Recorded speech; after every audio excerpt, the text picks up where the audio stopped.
All of a sudden, you have a little antenna right up in your pineal gland. And now it can pick up frequencies that are faster than the wavelength of light. That's called the quantum. And all of a sudden now it will pick up a frequency and transduce. And a transducer is like a television. It takes a frequency and turns it into a picture. And all of a sudden the person has an inner vision. And that inner vision is more real than the world we're sitting in right now.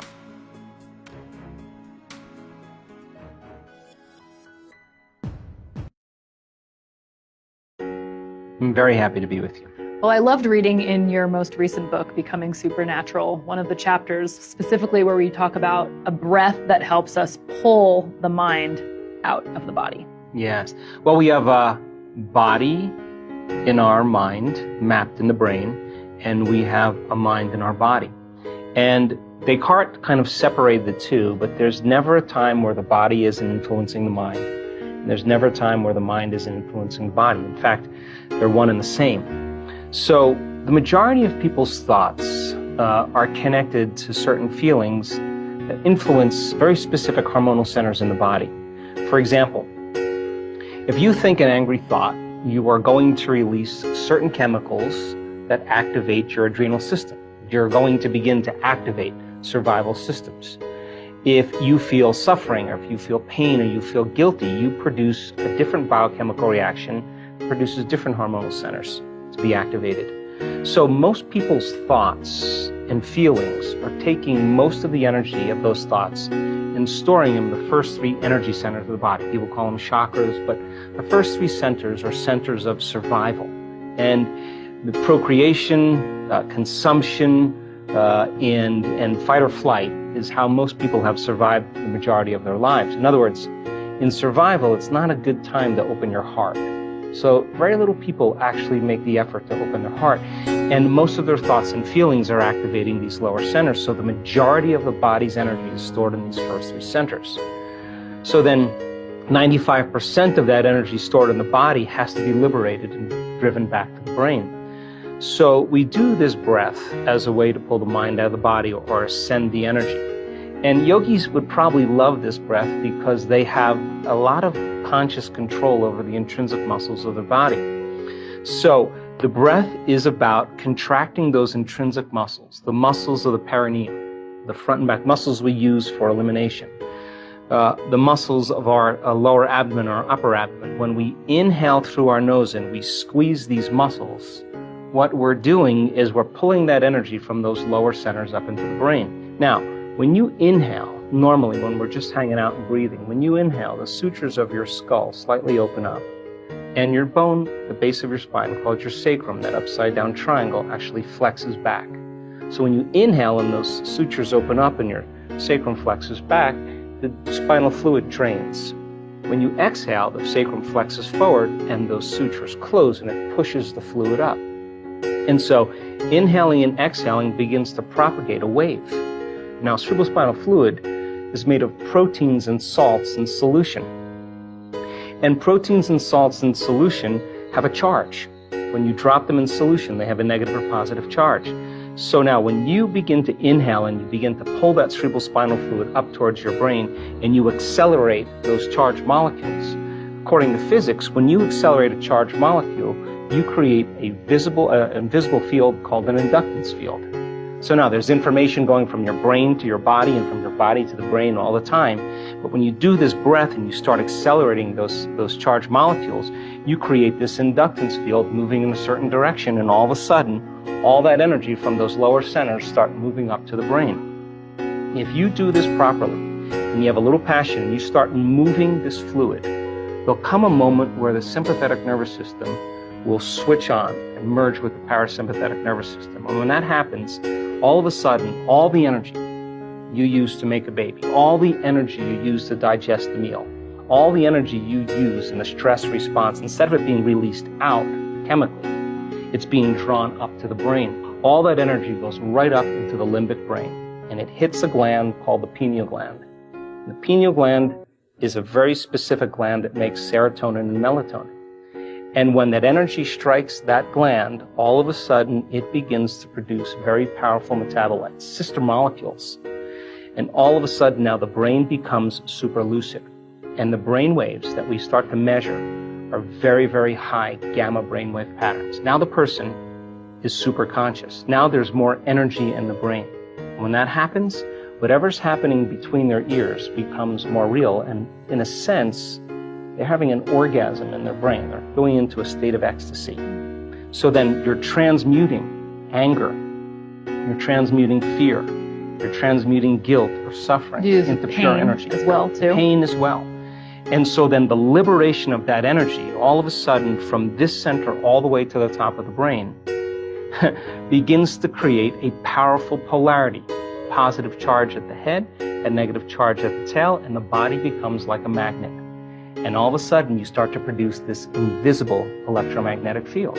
Now the body is liberating energy. Now, once the pineal gland is signaled, it sends a direct signal to the pituitary. The pituitary begins to release two very powerful metabolites called oxytocin and vasopressin. Oxytocin signals nitric oxide. Nitric oxide causes the arteries in the heart, begins to swell, and all of a sudden you feel an incredible amount of love. Oxytocin is the love chemical. When you feel love and gratitude, all of a sudden you're in a state of receivership. And then there's a reverse field that begins to come in the other direction. We've measured this. And that second chemical is called vasopressin. And what vasopressin does is it causes the cells to draw water. So people with chronic bladder infections, people with diverticulitis, people with food allergies and indigestion, acid reflux. You have them all do the same breath. They do the same breath, and it's just the liberation of energy. And once that energy starts to move, and it starts to travel up to the brain, we've measured this on so many brain scans. We can actually predict when it's going to happen. We play really, really inspiring music, and we motivate them. And so when they assign meaning to what they're doing, in other words, when they inhale and they pull that energy all the way up into their brain, I ask them to hold their breath and squeeze those muscles a little bit more. And when you hold your breath and squeeze those muscles, you increase what's called intrathecal pressure. And intrathecal pressure is what you use when you lift something up and you push against your insides. Well, the pineal gland sits right at the base of the third ventricle. And inside the pineal gland are these tiny little calcium carbonate crystals. They're stacked rhombohedrons. They're stacked on top of each other. And if you find the research, and I found it, the pineal gland has been called a neuroendocrine transducer with piezoelectric properties. Now, those are just big words. But piezoelectric effect is when you take a mechanical stress and you apply it to some crystals, and it begins to produce an electric charge. So then the act of inhaling and bringing that breath all the way to your brain with passion and squeezing those muscles, and yogis can do this really well, and holding your breath, you're exerting pressure against that pineal gland. And as you start to compress those stacked crystals, you begin to produce a piezoelectric effect. And you're taking a mechanical stress and you're turning it into an electrical charge. Now you're electrically activating those crystals. And those crystals are very sensitive to frequency. And all of a sudden, when they become electrically activated, the pineal gland becomes like a radio antenna. And now it can pick up frequencies faster than the speed of light. Now, why is that important? Because your pineal gland right now is determining whether there's enough light in this room, and if there's enough light in this room, it'll make a neurotransmitter called serotonin. And serotonin gets your brain up and awake, and you can function with conscious awareness. But when the light diminishes and there's an inhibition of light, serotonin is transmuted into melatonin. Melatonin is the nighttime neurotransmitter. It helps us to go to sleep. But serotonin and melatonin are directly related to the wavelength of visible light. So then we're producing certain rhythms and chemicals in our normal waking day based on our environment. But when the pineal gland becomes electrically activated, it literally begins to produce a resonant electromagnetic field. And now that begins to send a signal out, and those crystals stretch until they can't stretch anymore, and then the field reverses and it compresses those crystals, and all of a sudden you have a little antenna right up in your pineal gland. And now it can pick up frequencies that are faster than the wavelength of light. That's called the quantum. And all of a sudden now it will pick up a frequency and transduce. And a transducer is like a television. It takes a frequency and turns it into a picture. And all of a sudden the person has an inner vision. And that inner vision is more real than the world we're sitting in right now. And melatonin then starts to turn into some very powerful chemicals. One of them, or two of them, are the most powerful antioxidants known to man. Anti-cancer, anti-aging, anti-heart disease, anti-stroke, anti-neurodegenerative, anti-inflammatory. Another chemical is the same chemical found in hibernating animals. No sex drive, no appetite, no preoccupation with the outer world. The inner world starts to become more real. The body moves into stasis. It's the same chemical where the caterpillar becomes the butterfly. Take the molecule, tweak it again. You have a benzodiazepine, fits in the same receptors. What it does is it suppresses the survival centers in the brain. Take the molecule, tweak it again, and now you have the same chemical found in electric eels. These very powerful biophospholuminescent chemical. Tweak it one more time, and now you have dimethyltryptamine, the most powerful hallucinogenic known to man. And now, person's going on a vision. And that's why it's called the third eye. I call it the first eye because now it's releasing its elixirs and we start having very profound dimensional experiences. So pulling the mind out of the body is beginning to liberate energy, and it begins to produce a magnetic field, electromagnetic field. But when the latent systems switch on, now we're going to access information no longer from our three-dimensional reality. We're going to access that information from the field, and the brain is going to begin to transduce that frequency carrying information into very profound imagery, and the person's going to have a full-on sensory experience without their senses, and it's going to be more real than the world we're sitting in. Yeah, I've been knocked unconscious, I don't know, maybe hundreds and hundreds of times. I see a flash of light, that energy goes right into my brain, and wow, it's the most blissful experience of my life. And sometimes I remember, sometimes I don't, and my body will do all kinds of crazy things because it's information coming into the body, and it's got to be able to process that frequency. So where there's energetic blocks, or there's a pathway that it can't move through, that energy is going to have its way with the body, and it's going to cause the body to do all kinds of wild and crazy things. And it's just information. I mean, and our ability, we really have two choices when this happens. I mean, from my experience anyway.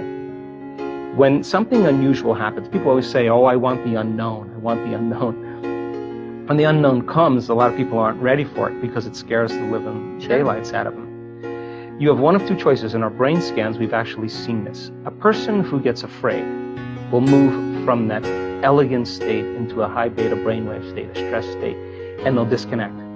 They'll come back to their body and they'll lose the experience. Others, they relax and surrender into it. And the more you relax and surrender into it, the less you resist it, the less impedance there is, the less physiological conditions we have. So when it happens, we have to literally surrender and relax into it. And that sounds very easy because, but a lot of times it's not. A lot of times it's more difficult than we think because it's a very powerful frequency. And the feeling that you have is a tremendous amount of love if you can fully surrender to it. And it's not chemical, it's electric. And you can feel it in every single cell of your body. That's the side effect of that we've seen is a biological upgrade. We've seen people's eczema, tumors, Parkinson's, rheumatoid arthritis, Hashimoto syndrome, literally go away after one biological upgrade. All disease is lowering a frequency, an incoherent message. And you can say in that moment, when that latent system switches on and those microtubules start vibrating, you feel such a level of coherence and order. You feel connected to something greater that you want to have that experience again. And so then the next time you do that breath, you have more intention, you have more passion, and you're literally drawing that energy up into your brain. And literally, one woman said her brain scan was off the chart. She said, another one of these and I don't need a husband. I mean, she had so much energy in her brain. It was a full-on ecstatic experience. So people are doing it, and the side effect is that the body begins to change dramatically.